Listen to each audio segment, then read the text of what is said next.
Keladinya banyak kutu putih itu sangat mengganggu banget dan bisa merusak daun, makanya kalau penasaran jangan di skip, tonton sampai habis, oke?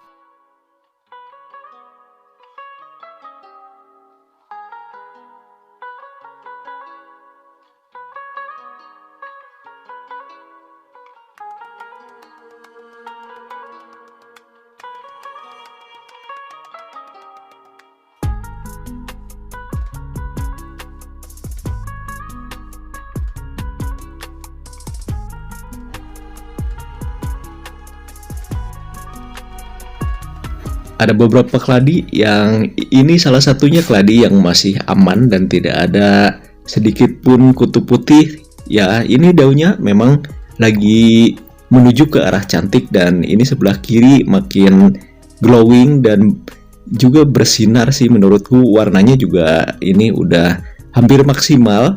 Dan kenapa bisa seperti ini? Karena memang jauh dari penyakit terutama kutu putih. Dan yang mungkin belum tahu kalau kutu putih itu bahaya atau enggak, yaitu bahaya banget untuk daun terutama keladi dan tanaman hias. Kalau udah ada kutu putih kayaknya bakalan merusak banget penampilan dan juga akan mengganggu banget terhadap penampilannya. Makanya jangan di skip biar informasinya sampai. Dan ini juga salah satu keladi yang kemarin dibikin tutorial dan ini daunnya belum ngeroset, belum terbentuk, dan ya mungkin seiring berjalan waktu ini juga bisa jadi cantik dan mudah-mudahan aja nanti bisa dibikin video lanjutan lagi.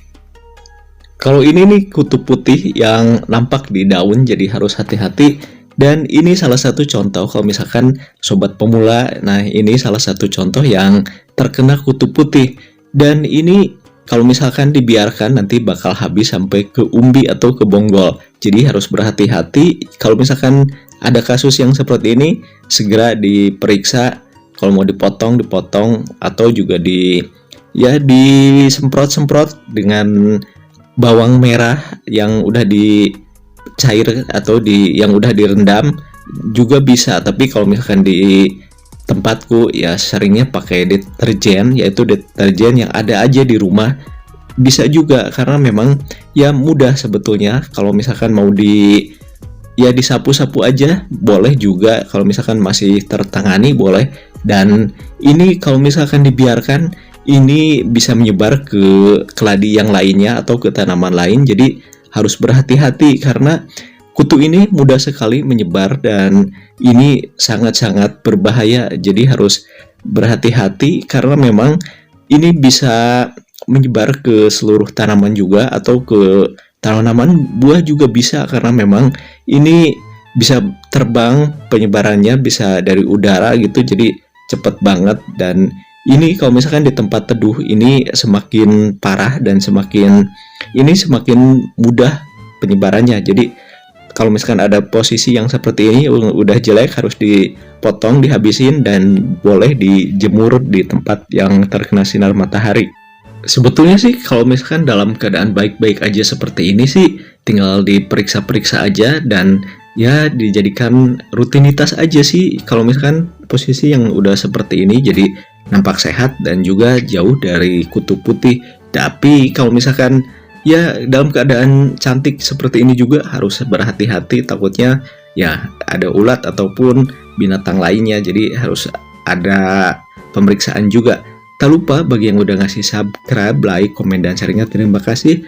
Dan mungkin yang baru menemukan Ala Kampung Channel, selamat datang, semoga suka di tayangan-tayangan yang udah disuguhkan di Ala Kampung Channel sobat semuanya. Nah, kalau misalkan untuk media tanam, ya untuk pemula cukup dengan sekam fermentasi yang udah dibusukkan, cukup. Kalau misalkan untuk pemula ya tinggal itu aja sih media tanamnya. Untuk pemupukan biasa aja sih. Kalau yang mungkin setia nonton pakai micin atau juga garam dapur boleh juga untuk sementara, atau untuk lanjutan silahkan juga pakai NPK biru dengan dosis yang sering dikatakan ya yang secukupnya aja. Palingan juga keladi kalau misalkan banyak yang ngeluh, yaitu dari segi daun katanya jarang banget yang rimbun dan juga sering banget ya mungkin lonyot.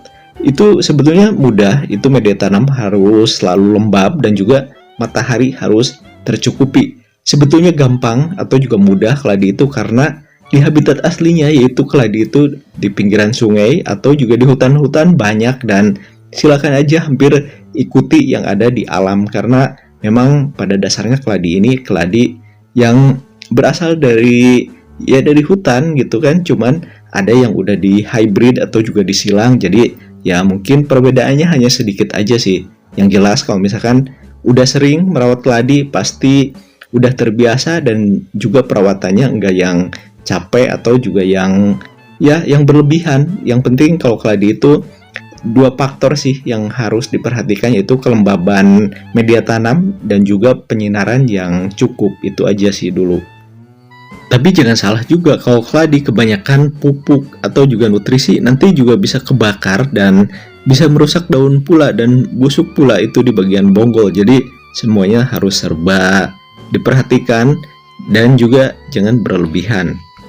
Dan juga kalau misalkan keladinya mau rimbun, jangan sering dicacah umbinya atau bonggolnya, karena dari bonggol yang udah besar itu bisa menghasilkan banyak anaknya yang itu dari samping. Dan ini juga salah satu contoh yang sering digunakan, yaitu air untuk untuk mencegah dari kutu putih atau juga serangga lainnya. Nah, ini juga ukurannya 1 liter air dan ditambah pula dengan deterjen 1 sendok makan. Deterjennya apa aja sih boleh, yang penting jangan berlebihan. Dan ini fokus sih di bagian media tanam aja, nanti baunya juga akan menyebar ke daun karena ini masih dalam posisi masih bagus-bagus aja sih, jadi daunnya enggak terlalu diperhatikan. Dan ini jangan terlalu disemprot-semprot ke daun kalau keadaan seperti ini masih sehat, karena kalau misalkan terlalu berlebihan nanti bisa kebakar daun dan jadi posisinya bisa menambah kerusakan daun dan juga estetikanya bisa rusak dan enggak enak dilihat. Ya kondisikan aja sih, kalau misalkan ada waktu ya seminggu sekali, atau kalau misalkan sibuk banget ya 2 minggu sekali juga boleh-boleh aja sih. Yang jelas jangan terlalu keseringan, atau juga jangan terlalu dilupakan juga perawatan keladi, karena kalau misalkan keladi ini rentan dengan yaitu serangan dari hama-hama dari luar ya seperti serangga itu sih. Tapi kalau misalkan selama ini kalau misalkan keladinya sehat dan juga yang nggak ada bercak dari kutu putih, ya aman-aman aja sih posisinya.